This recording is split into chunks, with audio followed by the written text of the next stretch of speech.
Okay, we're going to go ahead and get started. Zena, this will be a personal tutorial for you. So thank you for taking the time to join me today. I literally just saw this slide presentation that Angie put together for today, like literally 20 minutes ago. So I may stumble over it a bit, but we're going to highlight a couple of the GAR form changes for 2025. And what you're going to be seeing is some changes made to the buyer brokerage agreement and some changes made to the financing exhibit, particularly for condominiums. Oh, great. Thank you, Tom. All right. So, Stephen, let's go to the first slide.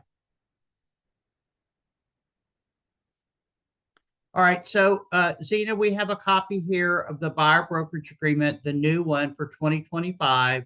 And the NAR attorneys required us to make some changes to the buyer brokerage agreement. And those changes include there is now a separate consent paragraph that has been removed. That was when the buyer had to agree or not agree for compensation on the 2024 form. And so now the buyers must commit to pay the full amount of the compensation that a seller or a seller's broker would pay, including any bonus. And that is the big change here on the buyer brokerage agreement. The buyer must consent to allow the broker to seek to be paid by the seller or the seller's broker. So I don't think there's a whole lot of changes in that from the current form. I just think that it had to be reworded to meet the standards of the lawsuit.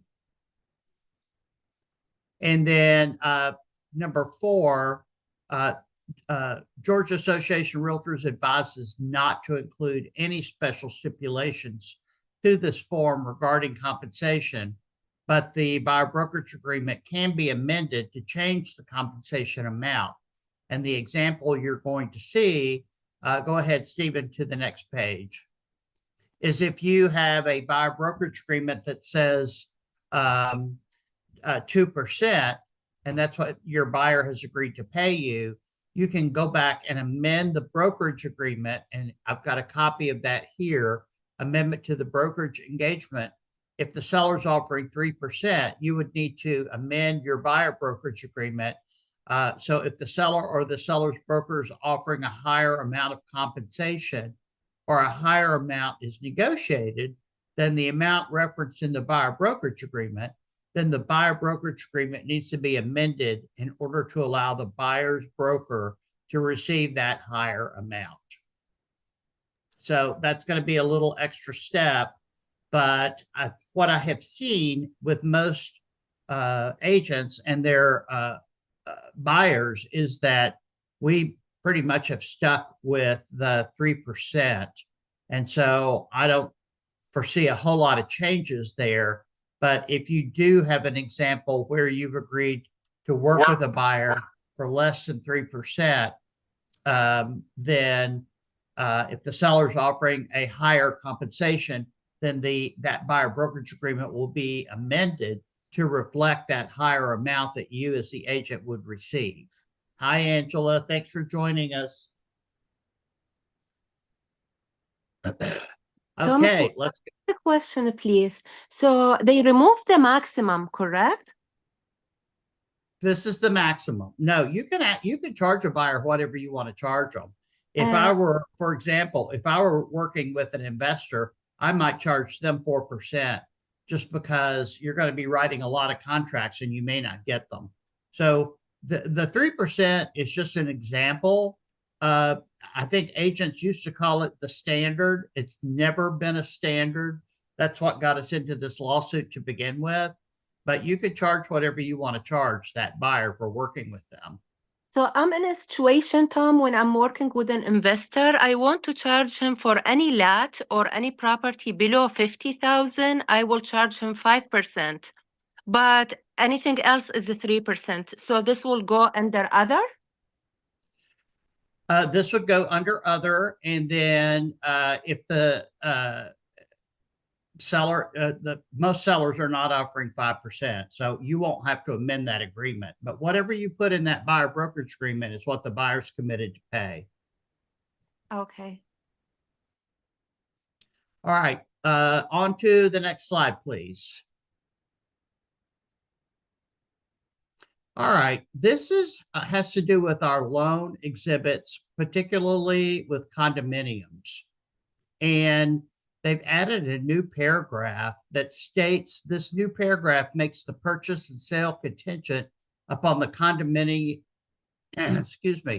condominium qualifying for the type of financing that the parties have agreed to, whether it's conventional, FHA, or VA. And this contingency is alive until closing and will allow the buyer to provide a letter from their lender, approved lender if one is named, up until the day of closing, stating that the HOA/condo association does not meet the underwriting guidelines. And the buyer would then be entitled to a refund of their earnest money. This right is alive after the financing contingency has expired. So historically, what Angie and I deal with a lot with condominium purchases is the delay from the association getting the closing letter. And by the time the closing letter, in many, many cases, by the time that closing letter is sent to the lender, the financing contingency has already expired. And in many cases, the buyers lose their earnest money over something that was not their fault. So GAR has inserted this paragraph that survives the financing contingency and will protect that buyer if at the last minute the HOA does not qualify with the lender for the loan. So I think that's a really good thing for buyers, particularly buying condominiums. And I think that maybe we'll see an uptick in the condo market because of this protection now that's provided to the buyer. If there is an approved lender referenced in the exhibit, the letter must come from that lender. But if no approved lender is referenced, it may come from any Georgia lender licensed to do business in Georgia. And that's always been the case. We just wanted to reiterate that here regarding this new paragraph in the loan exhibit for condominiums. Okay, on to the next slide, please. So there's also been new language added to the FHA and VA loan exhibits. The buyers must now, similar to the conventional appraisal contingency, send the GAR F713 amendment to the sales price along with a copy of the low appraisal and allow the seller the opportunity to agree to lower the price for 3 full days after the amendment and appraisal are delivered. If the F713 amendment is not fully accepted after the 3rd day, then on day 4, 5, or 6, the buyer may terminate the F522 due to the low appraisal. And if the buyer fails to propose this amendment along with copy of the appraisal and just terminates instead, they will be in default and lose their earnest money. This has always been the case with conventional, and now they've added the same language into FHA and VA. In the past, the FHA and VA were protected by the amendatory clause, but that changed in 2024.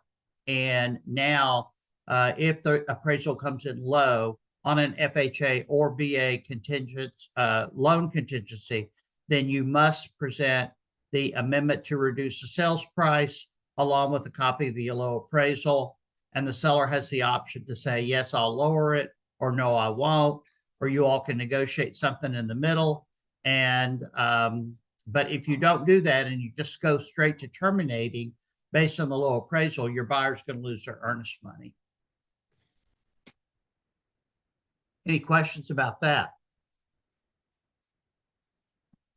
All right. On to the next slide, please. Okay, Tom, I'm sorry. I was trying to unmute. I've been trying to unmute for the past couple of minutes, but this is Angela, as you can see. But yes, I was actually just dealing with this like as of this weekend I had sent over the same day. Actually, we received that my buyer received the appraisal back, and it came in lower. And then, of course, I sent that over the amendment to sell price along with the um, um, appraisal report. But then I look, I had to call and try to get some assistance because I wasn't aware how many days it was. But yeah, so it's crucial that we know that. Yeah, so it's 5 days with FHA, and then 3 days with VA. I mean, I'm sorry, with FHA and VA, and then 3 days with conventional. Correct? Correct. Okay, yeah, because yeah, I'm actually I literally just dealt with that this weekend. And then as far as a Yeah. condo, Go back and read that paragraph just so you're clear on the dates. But on the date, what type of loan are you using? yeah, it's FHA. Okay. Go back and reread that paragraph because I don't have that form in front of me, but go back and reread that paragraph. But as long Okay. as you submitted the amendment to reduce along with a copy of the appraisal, then if the seller doesn't agree to reduce within, I think it's 3 days, Angela, but go back and take a look at it. I don't have it in front of me. And then the buyer on the next day can terminate without penalty. Got a penalty. And then this condo information was needed to know too, because my client just received a letter. That's what she's getting ready to buy, a condo. And so and looking at some of these condo, well, you know, those HOA fees are horrendous. But yeah, so knowing that they have that contingency that leads all the way up to closing is needed to know, because that's what's going to make a break whether they can move forward once it leaves out of writing. Yeah, that will be available to you and your buyer as soon as the new forms come out. Okay, awesome. Thank you so much. Of course. All right, let's move on to the next slide. Okay.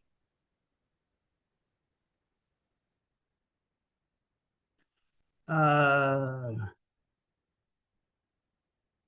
right.